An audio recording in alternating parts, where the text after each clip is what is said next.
आज अपन बात करेंगे बी एंड बीएससी मानव भूगोल में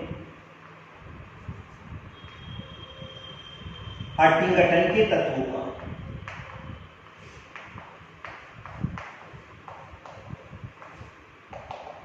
कल अपन ने अध्ययन किया था हट्टिंगटन और जीन ब्रूंच के तत्वों का अध्ययन किया था।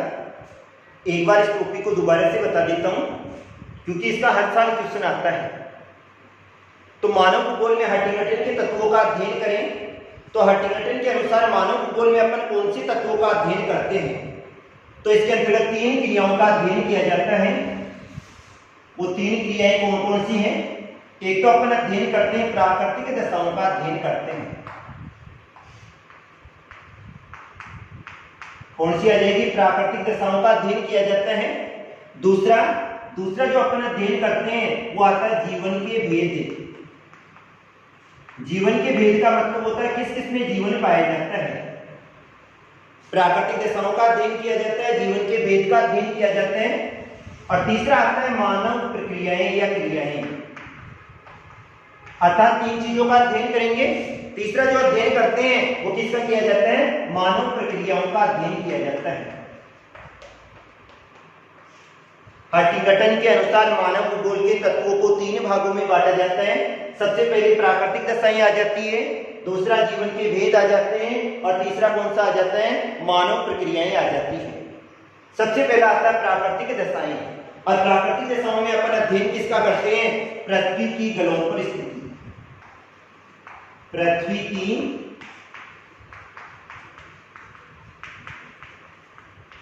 गलोपर स्थिति का अध्ययन करते हैं। दूसरा अपन अध्ययन करते हैं वो करते हैं भूमि की बनावट का।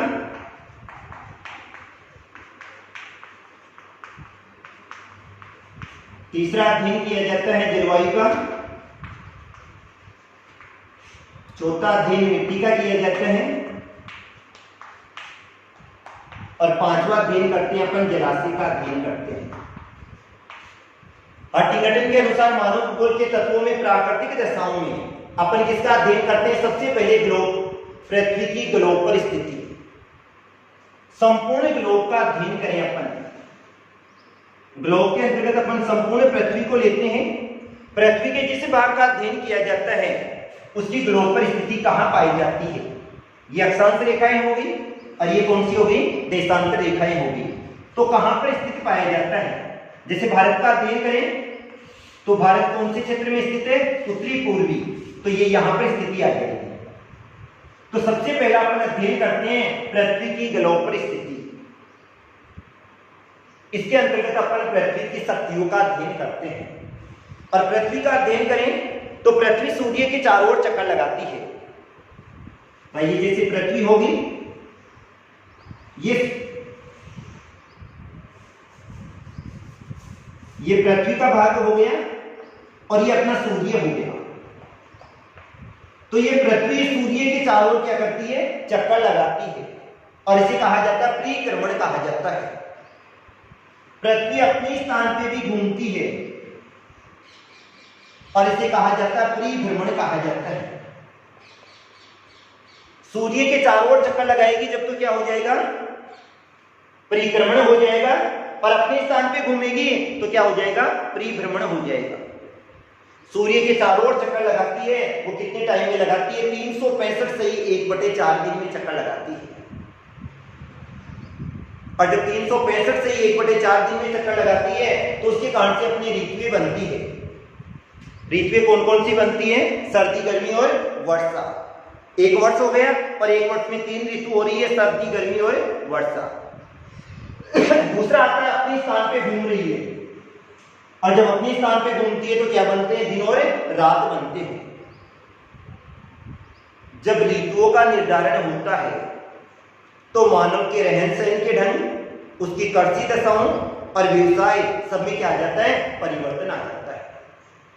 तो सबसे पहला जो अध्ययन किया जाता है वो पृथ्वी की ग्लोबर स्थिति का अध्ययन किया जाता है। दूसरा आता है भूमि की बनावट का अध्ययन करते हैं। अब भूमि की बनावट का अपन अध्ययन करें तो संपूर्ण धरातलीय भाग पर कहीं तो पर्वत पाए जाते हैं, कहीं पे पठार पाए जाते हैं, कहीं पर मैदान पाए जाते हैं और कहीं पे घाटियां पाई जाती है।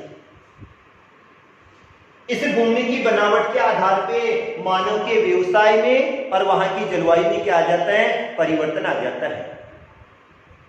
पर्वतीय क्षेत्रों का अध्ययन करें तो शीत प्रधान जलवायु पाई जाती है और समतल मैदानी क्षेत्रों का अध्ययन करें तो या तो समशीतोष्ण जलवायु पाई जाती है या फिर मानसूनी जलवायु पाई जाती है। अंतर हो गया। पर्वतीय क्षेत्रों में निवास करने वाले लोग भेड़ बकरी को चराते हैं और समतल मैदानी क्षेत्रों में निवास करने वाले लोग प्राथमिक, द्वितीय और तृतीय सभी प्रकार का व्यवसाय करते हैं।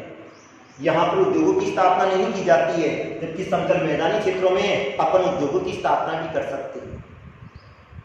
तो ये भी मनुष्य को प्रभावित करती है। तीसरा आ जाता है जलवायु।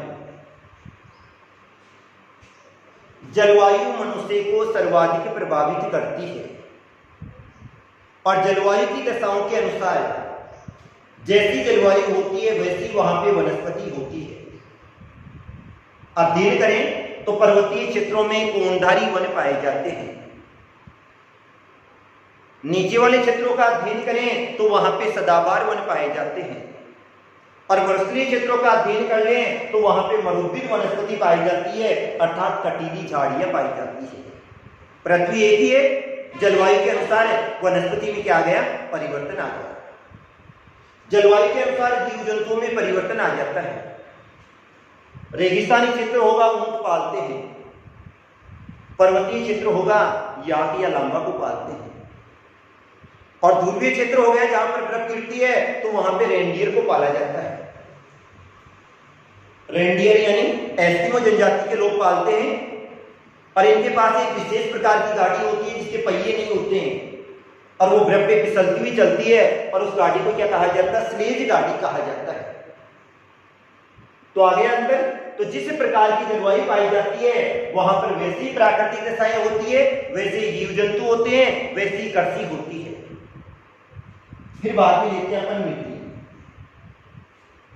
उपजाऊ मिट्टी होगी तो खाद्यान्नों का उत्पादन होगा और खाद्यान्नों का उत्पादन होगा तो वहां पर जनसंख्या अधिक निवास करेगी, क्योंकि मानव भूगोल में अपन किसका अध्ययन कर रहे हैं, लोगों का अध्ययन कर रहे हैं। तो जहां पर उपजाऊ मिट्टी पाई जाती है, कौन सी होगी उपजाऊ मिट्टी, काली मिट्टी होगी, जलोढ़ मिट्टी होगी, कछारी मिट्टी होगी, दोमट मिट्टी होगी। ये वाली उपजाऊ मिट्टियां पाई जाती है तो यहाँ पर लोग भी क्या निवास करेंगे, अधिक निवास करेंगे। इसके बाद में आ जाता है अपना जलाशय। जल के बिना मानव का जीवन असंभव है, अर्थात जल मनुष्य की मूलभूत आवश्यकता है। मनुष्य घरेलू कार्य, औद्योगिक कार्य, कृषि तथा परिवहन हेतु जल का उपयोग करता है। अतः जिन क्षेत्रों में जल के साधन पाए जाते हैं वहां पे लोग निवास करते हैं, जहां पर जल के साधन नहीं पाए जाते हैं वहां लोग निवास नहीं करते हैं। इसी कारण से कहा जाता है भाई विश्व की अधिकांश जनसंख्या नदी के तटवर्ती क्षेत्र या समुद्र के किनारे निवास करती है। ग्रामीण क्षेत्रों को भी देखते हैं अपन, जहां पर कुआं होता है वहां पर लोग निवास करते हैं, अर्थात कुआं या बावड़ी के चारों लोग निवास करते हैं, अन्य क्षेत्रों में लोग निवास नहीं करते। इसके बाद में आते हैं जीवन के भेद। जीवन के भेद में अपन अध्ययन करते हैं, ये वाला समझ में आ गया। अब अपन अध्ययन करेंगे जीवन के भेद। जीवन के भेद में तीन चीजों को लिया जाता है, पेड़ पौधों को लिया जाता है अर्थात वनस्पति, दूसरा आ जाता है जीव जंतु और तीसरा खुद आ जाता है, सबसे बड़ा कारक है वो कौन सा है, मनुष्य। अब संपूर्ण धरातलीय क्षेत्र पे अपन अध्ययन करते हैं तो भौतिक दशाओं के कारण से वहां पर अलग अलग प्रकार की वनस्पति पाई जाती है। भौतिक दशाओं के कारण से वहां पर वनस्पति के प्रारूप में परिवर्तन आ जाता है, अर्थात भौतिक दशाओं का अध्ययन करें और भौतिक दशाओं के आधार पर ध्रुवीय क्षेत्रों का अध्ययन करें तो वहां पे कोणधारी वृक्ष पाए जाते हैं। कौन से पाए जाते हैं, अपना सबसे बड़ा जो कारक है वो कौन सा आता है, मनुष्य आता है। अब मनुष्य का जो अपन ने अध्ययन किया था, मनुष्य क्या करता है, जितने भी क्रियाकलाप होते हैं अर्थात धरातल पर जितनी भी प्राकृतिक शक्तियां पाई जाती है उन प्राकृतिक शक्तियों का उपयोग कौन करता है? मनुष्य करता है। और उन प्राकृतिक शक्तियों का उपयोग करते हुए मनुष्य विभिन्न प्रकार के सांस्कृतिक वातावरण का निर्माण करता है। तो सर्वाधिक प्रभावित कौन कर रहा है? मनुष्य कर रहा है। वो वहां पे बस्तियों का निर्माण करता है, सड़कों का निर्माण करता है, पुलों का निर्माण करता है और अपने व्यवसाय का निर्धारण करता है। तो दो हो गए। अब तीसरा जो मुख्य आता है वो आता है मानव प्रक्रियाएं। अब इन मानव प्रक्रियाओं को अपन 4 भागों में बांटते हैं।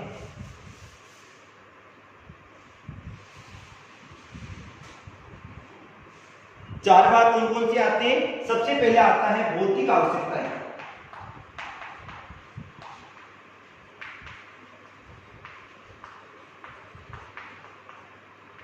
अब भौतिक आवश्यकताओं में अपन किस किस को, यानी भौतिक का मतलब होता है मूलभूत आवश्यकताएं जिनके बिना मनुष्य का जीवन असंभव होता है। तो वो आ जाता है, अपना भोजन आ जाता है, वस्त्र आ जाता है, शरणीय आवास आ जाता है और औजार आ जाता है। मानव की मूलभूत आवश्यकताओं की बात करें तो मानव की मूलभूत आवश्यकताएं रोटी, कपड़ा, मकान, 3 है। भोजन आ गया, वस्त्र यानी कपड़ा आ गया और शरण यानी आवास आ गया या मकान आ गया। इसके साथ में अपन औजार को भी लेते हैं। औजार को क्यों लिया जाता है? क्योंकि प्राचीन काल में व्यक्ति जंगलों में निवास करता था और जंगली जानवरों से रक्षा करने हेतु वो किसको उपयोग में लेता था? औजार को उपयोग में लेता था। तो मानव की वैसे 3 ही मूलभूत आवश्यकताएं थी। आज का अध्ययन करें तो मूलभूत आवश्यकताओं में 2 और जुड़ गई है। 2 कौन कौन सी आती है? एक तो प्राथमिक शिक्षा आती है,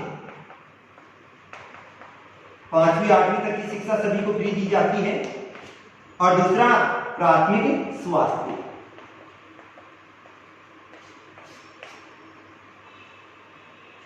तो 2 को और सम्मिलित किया जाता है।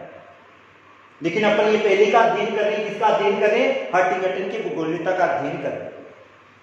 तो भौतिक आवश्यकताएं कौन कौन सी होगी? भोजन, वस्त्र, शरण और औजार। अब इनका अध्ययन करें अपन। मानव भूगोल में अपन वातावरण का अध्ययन करते हैं और वातावरण के अनुसार मनुष्य के भोजन में परिवर्तन आ जाता है। मनुष्य के भोजन में किस प्रकार परिवर्तन आता है? अगर मरुस्थलीय क्षेत्र होते हैं तो वहां के लोग भोजन में या तो बाजरे का सेवन करते हैं या मक्का का सेवन करते हैं। समतल मैदानी क्षेत्र जहां पर थोड़ी बहुत वर्षा होती है वहां के लोग गेहूं का सेवन करते हैं और जहां पर अत्यधिक मात्रा में वर्षा होती है वहां के लोग चावल का सेवन करते हैं। और जहां पर समुद्र के तटवर्ती क्षेत्र पाए जाते हैं वहां के लोग मांस या मछली का सेवन करते हैं। ध्रुवीय क्षेत्रों का अध्ययन करें तो वहां के लोग भी मांस मछली का सेवन करते हैं। तो भौतिक दशा के अनुसार अपने भोजन में क्या आ गया? परिवर्तन आ गया। दूसरा आ जाता है वस्त्र। वस्त्र में भी परिवर्तन आ जाता है। ध्रुवीय क्षेत्रों में निवास करने वाले लोग खाल से बने हुए वस्त्र पहनते हैं। जहां पे ठंड अधिक पड़ती है वहां के लोग मोटे यानी वस्त्र पहनते हैं, खाल से बने हुए वस्त्र पहनते हैं। और जहां पर गर्मी अधिक पड़ती है वहां के लोग सूती वस्त्र पहनते हैं। वस्त्र में परिवर्तन आ गया। शरण,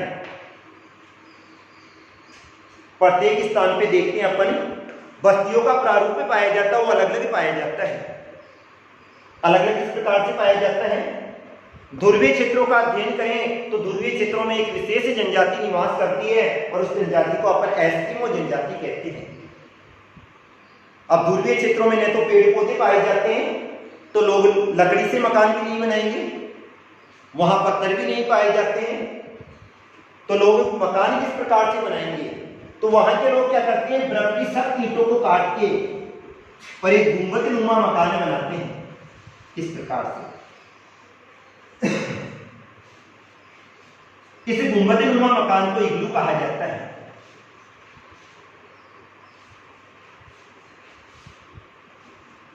क्या कहा जाएगा? इग्लू कहा जाता है। आवास में परिवर्तन आ गया। ग्रामीण क्षेत्रों का अध्ययन करते हैं अपन, तो ग्रामीण क्षेत्रों के लोग प्राथमिक श्रेणी का कार्य करते हैं, वो घास फूस से झोंपड़ी का निर्माण करते हैं, या उनके जो मकान होते हैं वो एक मंजिला होते हैं।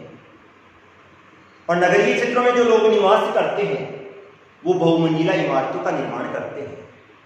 तो किसमें परिवर्तन आ गया? आवास में परिवर्तन आ गया। और किसको सम्मिलित किया जाता है? औजार को सम्मिलित किया जाता है।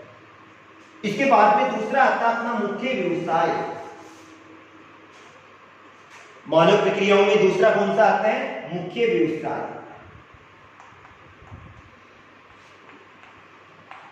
व्यवसाय किसे कहा जाता है?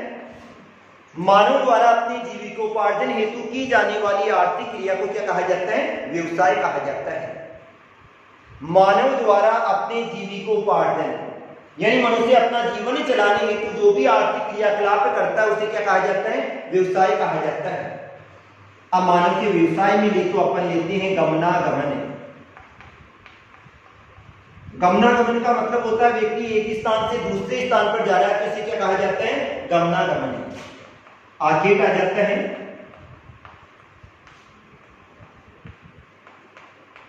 मत्स्य पालन आ जाएगा,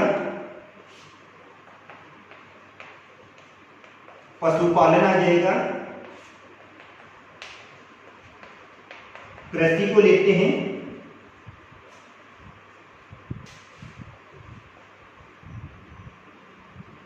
लकड़ी काटना, इधर लिख देता हूं, खनन को लिया जाता है, और विनिर्माण उद्योगों को लिया जाता है। मानव के मुख्य व्यवसाय में सबसे पहले अपन ने ले लिया गमनागमन।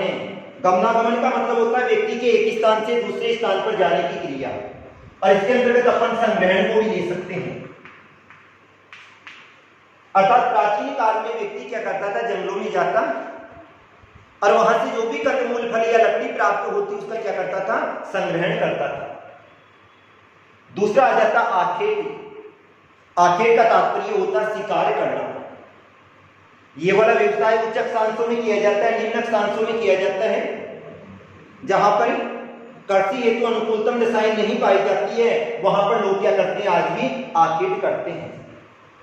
ये लोग विशेष प्रकार की विधियों को काम में लेते हैं, तीर कमान काम में लेते हैं, भाला काम में लेते हैं, और उनके द्वारा जंगली जानवरों का क्या करते हैं? शिकार करते हैं। उसके बाद में आ जाता है मत्स्य पालन। मछलियों को पालने की क्रिया करते हैं। पशुपालन को लिया जाता है, और पशुपालन व्यवसाय को अपने दो भागों में बांटते हैं। दो भाग कौन से होते हैं? एक तो चलवासी पशुचारण होता है, और दूसरा कौन सा होता है? व्यापारिक पशुचारण होता है।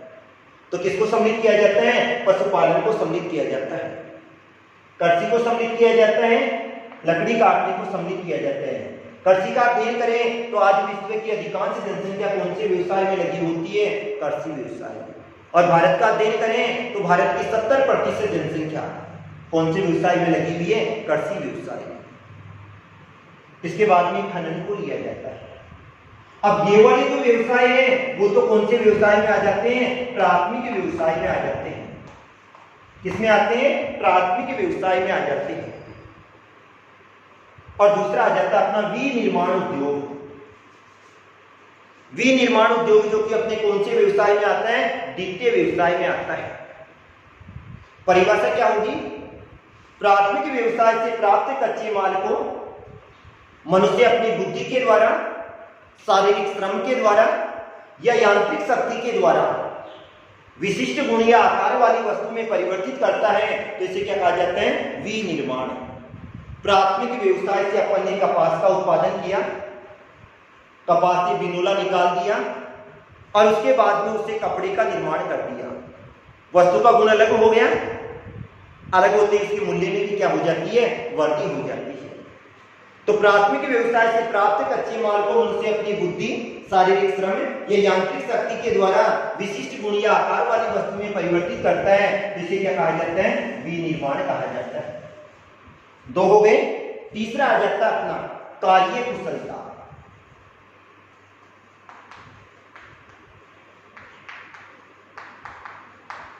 कार्य कुशलता का मतलब होता है विशिष्ट लोगों के पास ये वाली क्रिया पाई जाती है।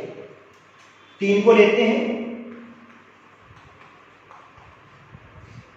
कौन कौन से आएंगे? व्यापार आएगा, दूसरा स्वास्थ्य आ जाएगा, और तीसरा आ जाएगा सांस्कृतिक प्रेरणा।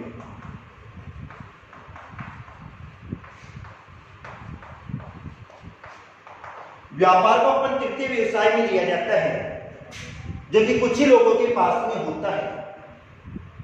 स्वास्थ्य, उत्तम स्वास्थ्य, जैसे अपन व्यक्ति की आयु लेते हैं, अपन ने कह दिया व्यक्ति 100 साल तक जी रहा है, लेकिन उसका जीवन काल कैसा पाया जा रहा है? व्यक्ति का जो जीवन काल होता है वो स्वस्थ होना चाहिए और दीर्घ होना चाहिए।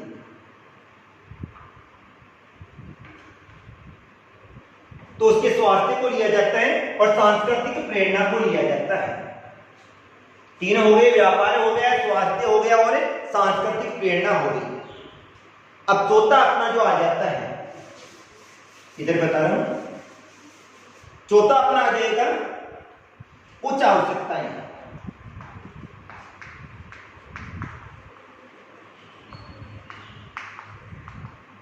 अब उच्च आवश्यकताओं में अपन किस किस को लेते हैं? आमोद प्रमोद को लिया जाता है, सरकार को लिया जाता है, शिक्षा को लेते हैं, विज्ञान, धर्म, कला और साहित्य को लिया जाता है। ये वाली कुछ विशेष लोगों के पास होती है, ये आवश्यकताएं होती है, जिसमें आमोद प्रमोद, आमोद प्रमोद में अपन पर्यटन को लेते हैं। भाई घूमने की जो क्रिया होती है प्रत्येक व्यक्ति के पास नहीं पाई जाती है, कुछ विशेष लोगों के पास पाई जाती है। सरकार का जो प्रतिनिधित्व करते हैं वो विशेष कुछ ही लोग करते हैं।